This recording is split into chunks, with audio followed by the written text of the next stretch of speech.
অসমৰ হৃদয়স্পন্দন আমাৰ সকলোৰে হিয়াৰ আমঠু জুবিন দা এজন এনেকুৱা মানুহ যিজনে কেৱল সকলোকে ভাল পাব জানিছিল, সকলোকে মৰম কৰিব জানিছিল, সকলোকেই নিজৰ আপোন বুলি লৈছিল। নিজৰ কথা তেওঁ নাভাবিলেই সদায় আনকে সহায় কৰি থাকিলে।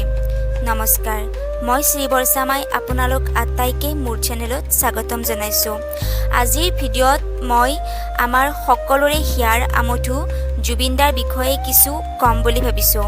দাদাৰ ওপৰত মই ইয়াৰ আগত কোনো ভিডিঅ' বনোৱা নাছিলোঁ, কাৰণ মই শব্দহীন হৈ আছিলোঁ। এনেকুৱা আমি সকলোৱে অকস্মাত এটা আঘাত পালোঁ যে আমাৰ কাৰোৱে একো ভাষা নাই। জুবিন দাই জীয়াই থাকোঁতে আমাক বহুত শিকালে, আমাৰ বাবে বহুত কৰিলে, কিন্তু এই মানুহজনে মৃত্যুৰ পিছতো কিছু অমূল্য ৰত্ন আমাক দি থৈ গ'ল। তেওঁৰ মৃত্যুৰ পিছৰ পৰাই মই তেওঁৰ পৰা বহুত কথাই শিকিলোঁ, যি মোৰ বাবে কোনো ৰত্নতকৈ কম নহয়, আৰু ভাবিছোঁ যে আটাইবিলাক শিক্ষা মই আপোনালোকৰ লগত শ্বেয়াৰ কৰাটো অতি প্ৰয়োজন। গতিকে আৰু অধিক পলম নকৰোঁ, ভিডিঅ'টো আৰম্ভ কৰোঁ। আপোনালোকে সকলোৱে জানে যে জুবিন দাই যদিও এজন অসমৰ জনপ্ৰিয় গায়ক, তথাপিও তেওঁ নিজৰ সেই সহজ সৰলতা, নিষ্কুলকতা আৰু সেই সৰু বাচ্চাৰ নিচিনা যিটো তেওঁৰ ধেমালি, যিটো তেওঁৰ বাচ্চাপন, এই আটাইবোৰৰ বাবে আমাৰ বহুত প্ৰিয় লাগে। আৰু আমাৰ এনেকুৱা অনুভৱেই নহয় যে তেওঁ কোনোবা বেলেগৰ হয়। আমাৰ এনেকুৱা লাগে যে তেওঁ আমাৰ ঘৰৰ সদস্য, তেওঁ আমাৰ নিজৰ দাদা। প্ৰথমটো লেচন হৈছে সকলোকে অন্ধভাৱে বিশ্বাস নকৰিব, নিজৰ সীমাৰেখা স্পষ্ট কৰিব, কাৰণ সকলো মানুহ আপোনালোকৰ পূৰ্ণ বিশ্বাসৰ যোগ্যৱান নহয়। দ্বিতীয়টো হৈছে চেল্ফ লাভ, অৰ্থাৎ নিজক ভাল পোৱা। নিজক ভাল পোৱাটো কোনো স্বাৰ্থৰ ওপৰত নহয়। চেল্ফ লাভ অৰ্থাৎ নিজৰ স্বাস্থ্য, নিজৰ সুৰক্ষা আৰু নিজৰ অনুভৱক গুৰুত্ব দিয়া।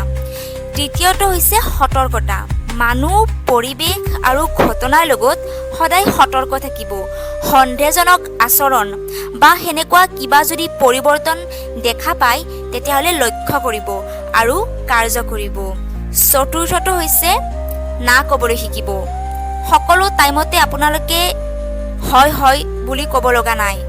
কাৰণ কিয় ক'লোঁ মই কথাষাৰ, যেতিয়া দাদাক ছিংগাপুৰত লৈ যাবলৈ ওলাইছিল, দাদাই প্ৰথমতে না কৈছিল, কিন্তু যেতিয়া তেওঁক ফ'ৰ্চ কৰা হৈছিল যে আপুনি যাবই লাগিব, তেতিয়া দাদাই গৈছিল। কিন্তু এইটো দাদাৰ পৰা শিকাটো আমাৰ বাবে অতি প্ৰয়োজন যে কোনোবাই আমাক যিমানেই ফ'ৰ্চ নকৰক, যিমানেই জোৰ নিদিয়ক, যদি আমাৰ যাব লগাটো প্ৰয়োজন নহয়, আমাৰ যদি স্বাস্থ্য ভাল নহয়, আমাৰ যদি যাব লগা জৰুৰত নাই, তেতিয়াহ'লে যাব লগা নাই। যদি আমাৰ খাব লগা কিবা বস্তু জৰুৰত নাই, আমি খাব লগা নাই। ন' মিনছ সদায় ন'। শেষত আপোনালোক আটাইকে এইখিনিয়ে ক'ম যে এই ভিডিঅ'টোই যদি আপোনালোকৰ মনত কিবা যদি আঘাত পাইছে, তেতিয়াহ'লে মোক ক্ষমা কৰিব। লগতে মোৰ ভগৱানৰ ওচৰত এয়াই প্ৰাৰ্থনা, জুবিন দাই যাতে সোনকালে ন্যায় পায়। ইতিমধ্যে বহুত দেৰি হৈ গৈছে, গতিকে চৰকাৰে যাতে তেওঁক সোনকালে ন্যায় দিয়ে। জয় জুবিন দা।